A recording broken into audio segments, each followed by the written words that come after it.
वर्षों तक इसी वृंदापुरी वालों ने हमारा भरण पोषण किया है। मेरे स्वामी ने यहाँ के घर घर से भिक्षा ली है। हमारी हर सांस उनकी आभारी है। उनके आभारों का बोझ हमारे दिलों पर है। ऐसे में यदि भगवान श्री कृष्ण की कृपा से हमारे अच्छे दिन आ रहे हैं तो मैं उन्हें कैसे भूल सकती हूँ। वाह वसुंधरा वाह। धन्य हो तुम वसुंधरा, धन्य हो तुम, कितनी महान हो तुम। वाह।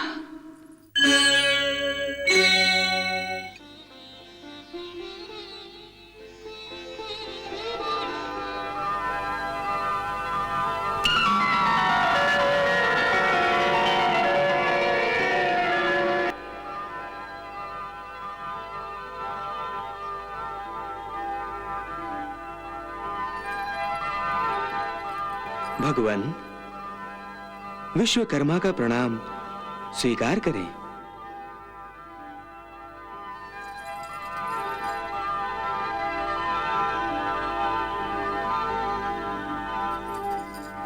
आज्ञा करें भगवान, विश्वकर्मा को किस लिए स्मरण किया गया है? विश्वकर्मा, मैं अपने परम मित्र सुदामा के लिए एक राजमहल का निर्माण करना चाहता हूं। भगवान, आपकी इच्छा और आज्ञा से मैं ये कार्य शीघ्र ही पूर्ण कर दूंगा। परंतु ये राजमहल हमारे राजमहल जैसा ही होना चाहिए।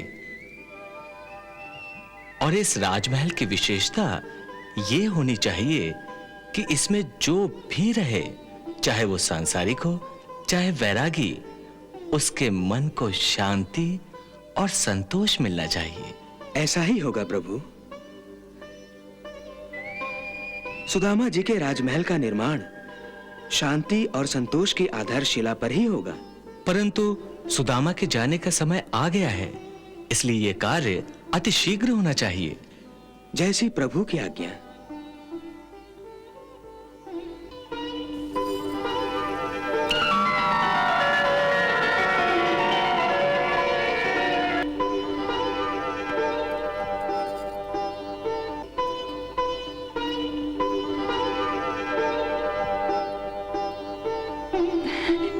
प्रभु, आप धन्य हैं।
प्रणाम देवता। प्रणाम देवी।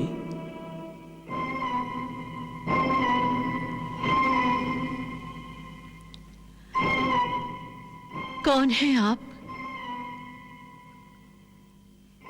और गरीब की कुटिया में किस कारणवश पधारे हैं? देवी, मेरा नाम विश्वकर्मा है। देव शिल्पी विश्वकर्मा?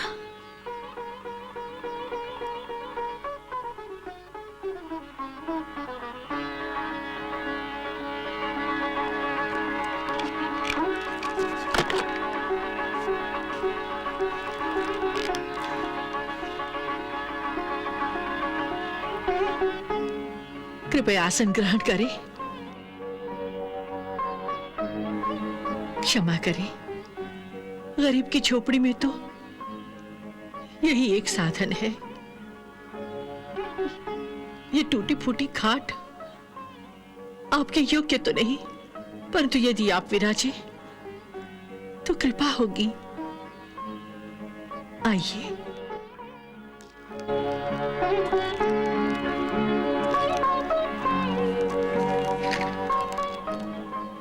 धन्यवाद देवी।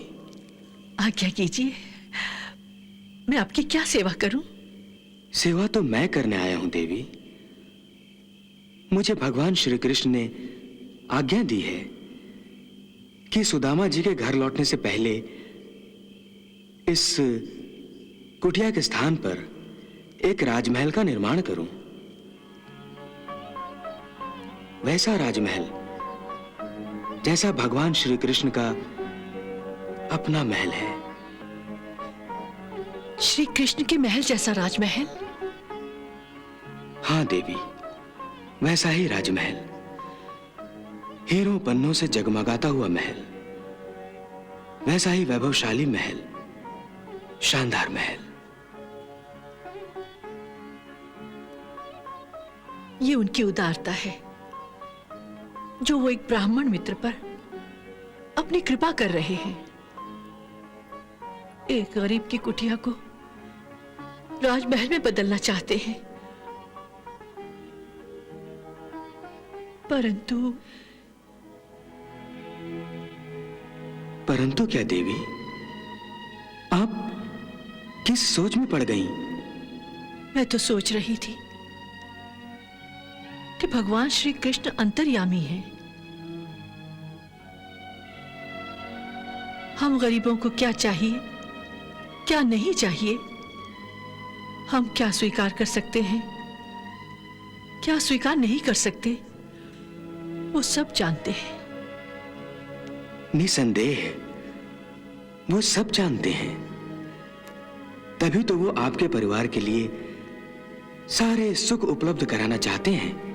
परंतु उन्होंने ये कैसे सोच लिया कि मेरे परिवार में मेरे स्वामी, मेरे बच्चे और केवल मैं ही हूं? अर्थात देवी? अर्थात ये कि किसी मनुष्य का परिवार केवल उसके बाल बच्चों तक सीमित नहीं होता। उसके परिवार में उसके पड़ोसी, उसके गांववासी, उसके देशवासी सभी सम्मिलित होते हैं, जिनसे मानव समाज बनता है। तो क्या आप ये कहना चाहती हैं कि ये सारा गांव वृंदापुरी आपका परिवार है?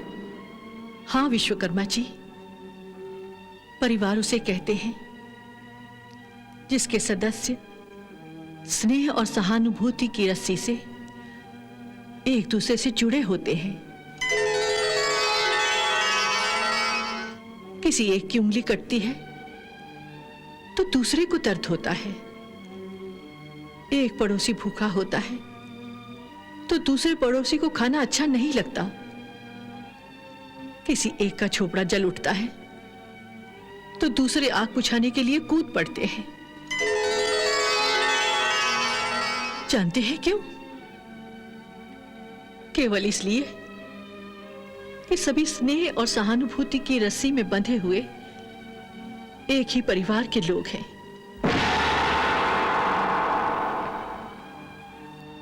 वर्षों तक इसी वृंदापुरी वालों ने हमारा भरण पोषण किया है। मेरे स्वामी ने यहाँ के घर घर से भिक्षा ली है। हमारी हर सांस उनकी आभारी है। उनके आभारों का बोझ हमारे दिलों पर है। ऐसे में यदि भगवान श्री कृष्ण की कृपा से हमारे अच्छे दिन आ रहे हैं तो मैं उन्हें कैसे भूल सकती हूं? वाह वसुंधरा वाह। धन्य हो तुम वसुंधरा, धन्य हो तुम, कितनी महान हो तुम। वाह।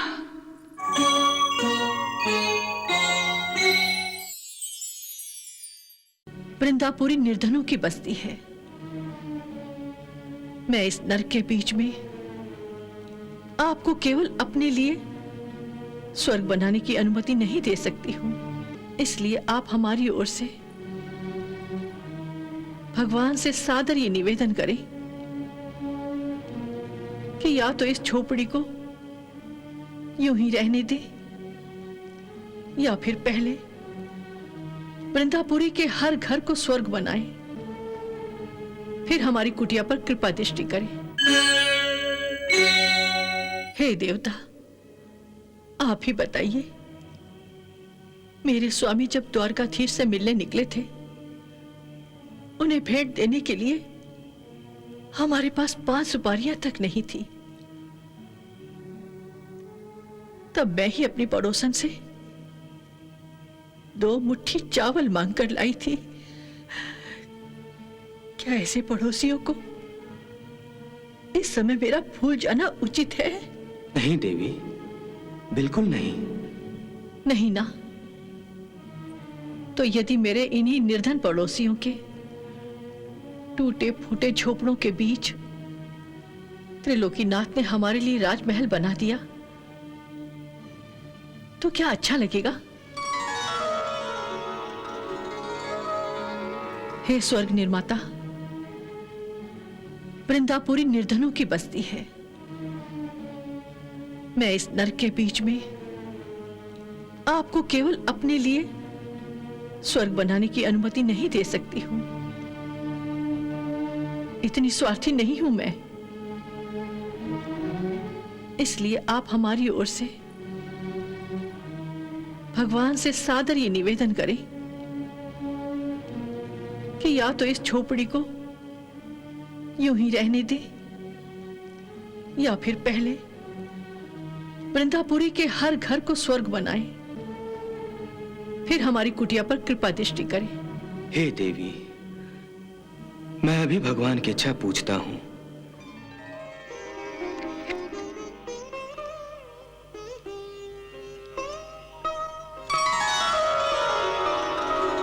हे स्वर्ग निर्माता, वसुंधरा के एक एक शब्द को हमारा आदेश मानकर तुरंत वृंदापुरी के घर घर को स्वर्गलोक का नमूना बना दो।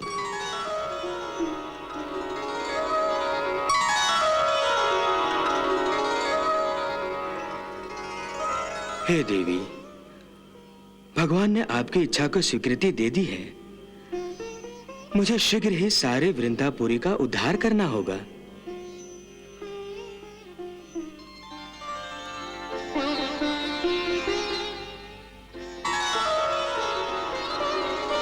हे भगवान, आपने मेरी बात मान ली, इसका बहुत धन्यवाद।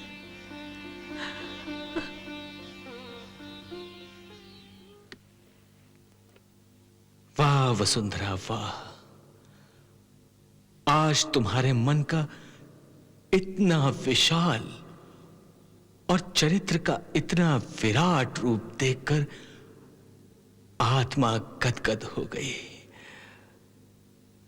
वसुंधरा, आज तुम मानवता के उच्चतम शिखर पर खड़ी हो, उच्चतम शिखर पर। सत्य है भगवान, वसुंधरा की भक्ति और मानवता पवित्र और पूजनीय है। देवी, वसुंधरा की भक्ति उस पवित्र नदी की तरह है जिसका जल यदि सागर में मिल जाए तो उस विराट सागर को भी पवित्र बना देता है। सुदामा और वसुंधरा की भक्ति, मानवता और पुण्य की पवित्र नदी के जल से आज पूरी वृंदापुरी तृप्त हो रही है।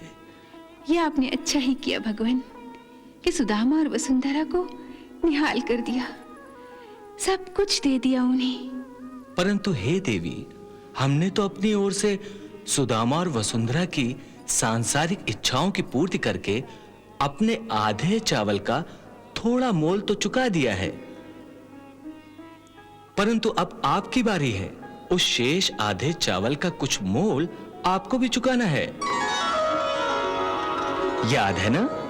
चावल का वो आधा दाना जो वसुंधरा ने आपको अर्पित किया था? कैसे भूल सकती हूँ मैं उस अनमोल भेंट को। प्रभु, उसके बदले मैं भी वसुंधरा को एक अमूल्य उपहार दूंगी, अवश्य दूंगी।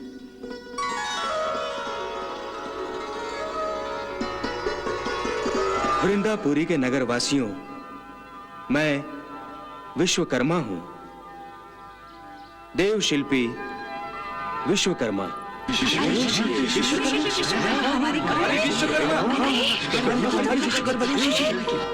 हे देव, हम सभी नगरवासियों की ओर से सादर प्रणाम स्वीकार करें। कल्याण भव। हे स्वर्ग निर्माता, आपके स्वर्गलोक से वृंदापुरी तक आने का क्या प्रयोजन है? मैं भगवान श्री कृष्ण की आज्ञा से वृंदापुरी का नवनिर्माण करने आया हूं। वाह, वाह, वाह। हे देवता, ईश्वर की इस कृपा के हम आभारी हैं, परंतु आप हमें यह बताने का कष्ट करें कि ईश्वर की इस कृपा का कारण क्या है? इसका कारण है भक्तराज सुदामा।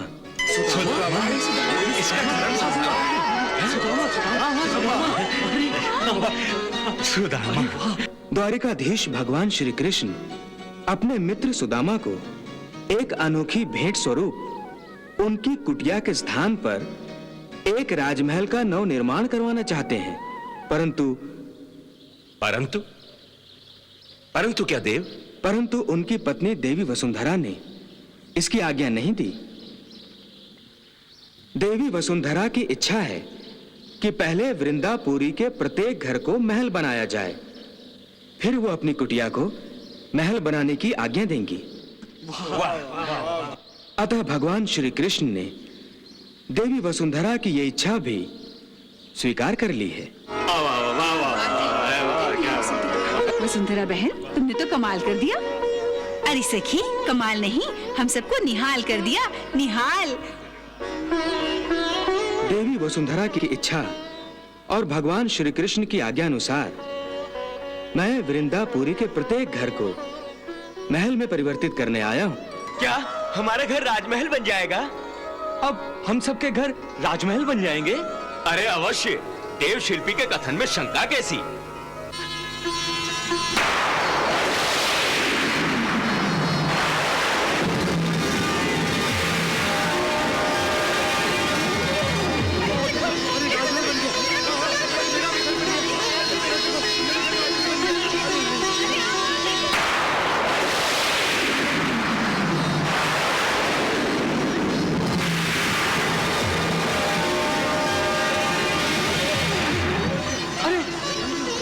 मेरा घर भी राजमहल बन गया। कितना सुंदर दिखता है। चलो चलो, आओ अंदर चल के देखें। आओ जल्दी आओ, जल्दी आओ।